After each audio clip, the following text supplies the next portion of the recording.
그래서 성님을 사랑하십니다. 아멘. 믿으시기 바랍니다. 오늘 말씀 제목은 죽기까지 순종하신 예수님인데요. 우리 예수님은 어떻게 순종하셨어요? 죽기까지 순종하셨습니다. 죽기까지. 순종하는 척 하지 않으시고 정말 십자가에서 죽기까지 성부 하나님의 뜻에 죽기까지 순종하셨습니다. 그 예수님의 순종이 죽기까지 순종하신 그 예수님의 순종이 저와 여러분에게도 있어지기를 주의 이름으로 간절히 축원드립니다. 여러분은 어떤 인생이 가장 복된 인생이라고 그렇게 생각을 하시나요? 어떤 사람이 가장 복된 인생일까요? 가장 복된 사람일까요? 흔히 부귀영화를 누리는 사람들이 우러러보고 사람들이 주목하는 인생을 복된 인생이다, 복 있는 사람이다, 그렇게 흔히 많이 생각들을 하고 있잖아요. 그러나 여러분은 다르셔야 됩니다. 예수님을 믿는 여러분은 다르셔야 돼요. 매월 제가 우리 교회 성도님들에게 추천해드리는 책이 있잖아요. 제가 고민하면서 기도하면서 매월 한 권의 책을 엄선해가지고 우리 성도님들에게 추천해드리는데 6월 추천도서는 아까도 말씀을 드렸지만 고난이 꽃이 되고 별이 되게 했었어요. 이런 제목의 책인데요. 인문학을 이 책을 쓰신 그런 목사님이세요. 강남 비전교회 목사님이신데 인문학을 하나님께로라는 그런 베스트 책을 쓰신 목사님이신데 최근에 이 책을 쓰셨습니다. 그래서 제가 이 책을 발견하고 우리 성도들에게 너무 귀한 책이다 그렇게 생각이 들어서 우리 성도들에게 추천해 드리게 되었는데요. 이 책의 저자의 목사님이 이 책에서 이런 말씀을 하시더라고요. 하나님이 쓰시는 사람, 즉 하나님께 쓰임받는 인생이 가장 복된 인생이고 가장 복된 사람이다. 그렇게 정의를 하고 있더라고요. 어떤 사람이 복된 사람이라고요? 하나님께서 쓰시는 사람. 하나님께서 쓰시는 사람이, 하나님께 쓰임받는 사람이 이 세상에서 가장 복된 사람이라는 거예요. 여러분 지금 하나님께 쓰임받고 있으신가요? 그러면 여러분 어떤 처지에 있든지 어떤 상황에 있든지 여러분은 이 세상에서 가장 복된 사람인 줄로 믿으시기 바랍니다. 디모데후서 2장 20절 21절 말씀은 이 말씀인데 같이 읽어보겠습니다. 디모데후서 2장 20절 21절입니다. 같이 읽어보겠습니다. 화면에 띄워주시면 안 띄워주시나요? 제가 읽어드리겠습니다. 큰 집에는 큰 그릇과 은그릇뿐 아니라 나무 그릇과 질그릇도 있어 귀하게 쓰는 것도 있고 천하게 쓰는 것도 있나니 그러므로 누구든지 이런 것에서 자기를 깨끗하게 하며 귀히 쓰는 그릇이 되어 거룩하고 주님의 쓰심에 합당하며 모든 선한 일에 준비함이 되리라. 이런 말씀이에요. 금그릇도 있고 은그릇도 있고 또 어떤 그릇도 있습니까? 나무 그릇과 질그릇도 있습니다. 여러분 세상의 관점으로는 어떤 그릇이 귀한 그릇이에요? 세상의 관점으로는 어떤 그릇이 대접을 받습니까? 금그릇, 은그릇이죠. 질그릇과 나무 그릇은 세상의 관점으로는 귀한 그릇이 아니에요. 하찮은 그릇입니다. 대접받지 못하는 그런 그릇들이에요. 아마 여러분도 집에 금그릇이 있고 질그릇이 있으면 아마 금그릇을 이렇게 굉장히 존귀히 여기실 것 같은데요. 안 그랬습니까? 황금 보기를 돌같이 하시나요? 여러분 세상의 관점으로는 금그릇과 질그릇이 있으면 금그릇은 귀한 그릇이에요. 그러나 질그릇은 하찮은 그릇입니다. 그것은 세상의 관점이에요. 여러분 하나님 나라 관점으로는 어떤 그릇이 귀한 그릇일까요? 질그릇이라고요? 하나님 나라 관점으로는 어떤 그릇이 귀한 그릇일까요? 금그릇이 있고 은그릇이 있고 나무 그릇이 있고 질그릇이 있는데 하나님 나라 관점으로는 어떤 그릇이 귀한 그릇일까요? 예, 하나님이 쓰시는 그릇이 귀한 그릇입니다. 금그릇이라고 할지라도 하나님께 쓰임받지 못하는 금그릇은 하나님 나라 관점으로는 쓰레기예요. 하찮은 그릇입니다. 그러나 하나님께 쓰임받는 그릇은 정말 귀한 그릇이고 존귀한 그릇인 줄로 믿으시기 바랍니다. 그렇다면 여러분, 하나님께서 쓰시는 사람은 어떤 사람일까요? 하나님께서 쓰시는 사람, 아까도 말씀을 드렸지만 하나님께 쓰임받는 인생이 가장 복된 인생인데, 하나님께 쓰임받는 그릇이 존귀한 그릇인데, 그러면 하나님께서는 어떤 인생을, 어떤 사람을 쓰시는 걸까요?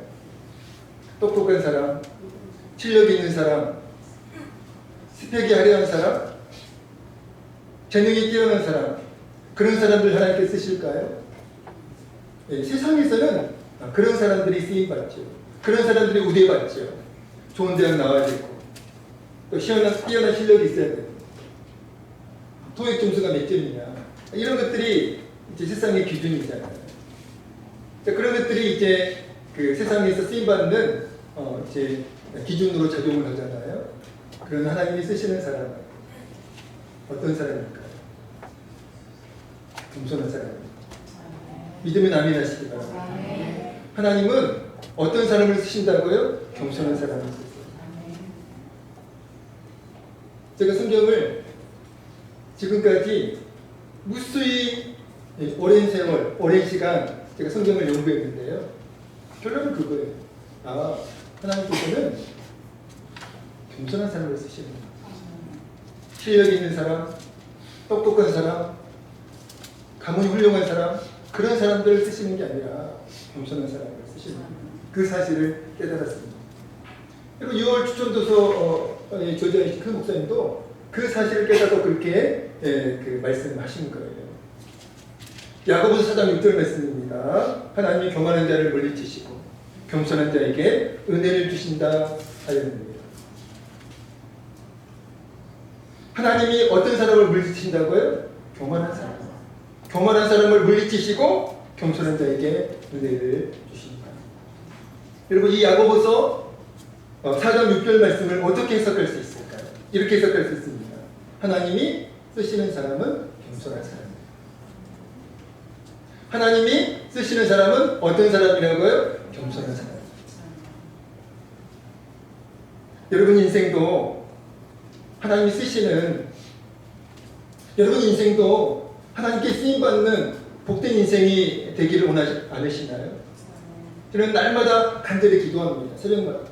하나님, 내가 정말 하나님께 쓰임받는 그런 사람이 되기를 원합니다. 세상에 주목은 받지 못해도 정말 하나님께 붙들려서 하나님께 쓰임받는, 하나님께 존귀한 인생이 되어지기를 간절히 소망합니다. 날마다 새벽마다 그렇게 기도하고 있습니다.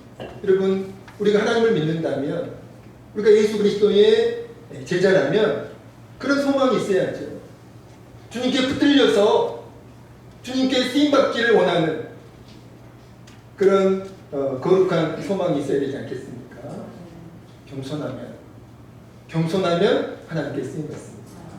우리가 겸손한 사람이 되어지면 우리가 원하지 않더라도 하나님께서 우리를 쓰세요. 믿으면 아멘 하시기 바랍니다. 그런데 성경이 말씀하는 겸손의 진정한 의미가 무엇일까요? 인사 잘하는 사람이 겸손한 사람일까요? 마음이 따뜻한 사람이 겸손한 사람일까요? 물론 그런 것들도 겸손일 수 있죠. 인사 잘하셔야 돼요. A가 있으셔야 됩니다.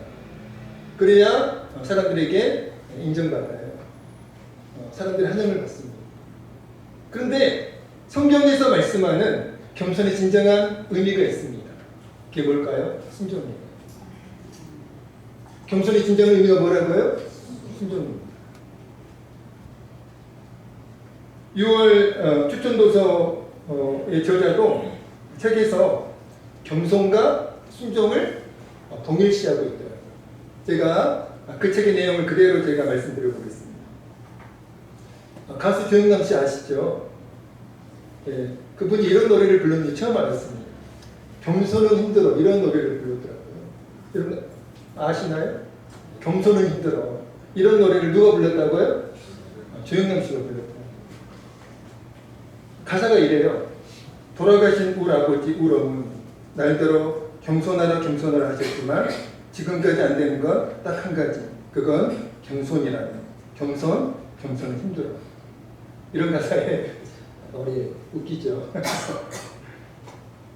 근데 이 노래의 가사를 이제 신앙적 관점으로 패러디를 이제 이 목사님 하신 거예요. 이렇게 있습니다. 하나님 아버지 날더러 순종하라 하셨지만 지금까지 안 되는 거 딱 한 가지. 그건 순종이라는. 순종은 힘들죠. 우리 자아가 살아있으니까 순종은 힘든 거예요. 그런데 겸손과 순종은 다른 개념이 아니라는 거예요. 동전의 양면처럼 겸손과 순종은 한 세트라는 거지. 하나님이 쓰시는 사람은 겸손한 사람인데 어떤 사람이 겸손한 사람이라고요? 순종의 사람이 겸손한 사람입니다. 그럼 반대로 어떤 사람이 교만한 사람입니까? 순종하지 않는 사람이 교만한 사람입니다. 교만의 본질은 바로 불순종이에요. 순종의 본질은 겸손입니다. 저는 제 기억으로 지금까지, 물론 제 기억에 좀 문제가 있을 수 있죠. 제가 나이를 먹으면서 그 나이를 먹어가는 것을 실감하는 것 중에 하나가 기억에 오류가 자꾸 생깁니다. 그래서 제 기억에 오류가 있을 수 있지만 그러나 지금 제 기억 속에는 이것 한 가지만 분명해요. 저는 지금까지 제가 목회하면서 신앙생활하면서 저는 지금까지 단 한 번도 선배 목사님들에게 불순종했던 기억이 없어요. 저는 지금까지 단 한 번도 영적 권위에 불순종했던 적이 없습니다. 제 기억이 그래요. 물론 선배 목사님들의 말씀이 동의가 되었기 때문에 제가 순종했던 적도 있지만, 그러나 동의가 되지 않아도 순종이 하나님의 뜻임을 믿었기 때문에 그냥 순종한 거예요. 단 한 번도, 다시 말씀드립니다, 단 한 번도 선배 목사님들의 말씀에, 선배 목사님들의 영적 권위에 불순종했던 적이 단 한 번도 없습니다. 왜 그랬다고요? 순종이 하나님의 뜻임을 믿었기 때문에 그렇습니다. 사도 바울이 오늘 보면 5절에서 예수님을 구주로 고백하는 모든 그리스도인들에게 이 마음을 품으라고 권면하고 있어요. 권면이 아니라 명령이죠. 5절 말씀 읽어보겠습니다. 오늘 보면 5절 같이 읽겠습니다. 시작. 너희 안에 이 마음을 품으라. 곧 그리스도 예수의 마음이니. 너희 안에 이 마음을 품으라. 곧 그리스도 예수의 마음이니. 여러분, 세상 사람들이 비난하는 교회, 세상 사람들이 비난하는 그리스도인의 특징이 있습니다. 그 특징이 무엇일까요? 세상 사람들과 교회가 다르지 않아요. 세상 사람들과 그리스도인들이 다르지 않습니다. 그러니까 예수 믿지 않는 세상 사람들이 예수 믿는 교회를 향해서, 예수 믿는 그리스도인들을 향해서 자신들과 다르지 않은 그 교회를 향해서, 자신들과 다르지 않은 그 그리스도인들을 향해서 비난하는 거죠. 본질은 예수의 모습이 보이지 않기 때문에, 예수의 마음이 보이지 않기 때문에 세상 사람들이 그런 교회를 향해서, 그런 그리스도인들을 향해서 손가락질하고 비난하는 것입니다. 교회는 주님의 몸이잖아요. 맞습니까? 교회는 주님의 몸이에요. 그런데 주님의 몸인 교회를 망가뜨리는 사람들이 있습니다. 주님의 몸인 교회를 해롭게 만드는 사람들이 있어요. 그 사람들이 어떤 사람들입니까? 그리스도 예수의 마음을 품지 않은 사람들입니다. 인간적인 자아가 예수의 마음이 충만한 것이 아니라 인간적인 자아가 충만해가지고 그래서 교회를 어렵게 만드는 겁니다. 교회를 힘들게 만드는 겁니다. 그렇다면 그리스도 예수의 마음은 어떤 마음일까요? 우리가 예수 믿는 우리가 그리스도 예수의 마음을 품어야 되는데 선택이 아니에요. 품어도 되고 안 품어도 되는 것이 아닙니다. 반드시 우리는 그리스도 예수의 마음을 품어야 돼요. 예수님을 본받아야 합니다. 예수님을 우리가 따르고 있는 그리스도인들이잖아. 그러면 예수님을 본받아야지. 우리를 통해서 예수의 모습이 나타나야죠. 우리를 통해서 예수의 마음이 무엇인지를 보여줘야죠. 예수의 마음은 어떤 마음일까? 6절에서 8절 오늘 보면 같이 읽어보겠습니다. 오늘 보면 6절 8절입니다.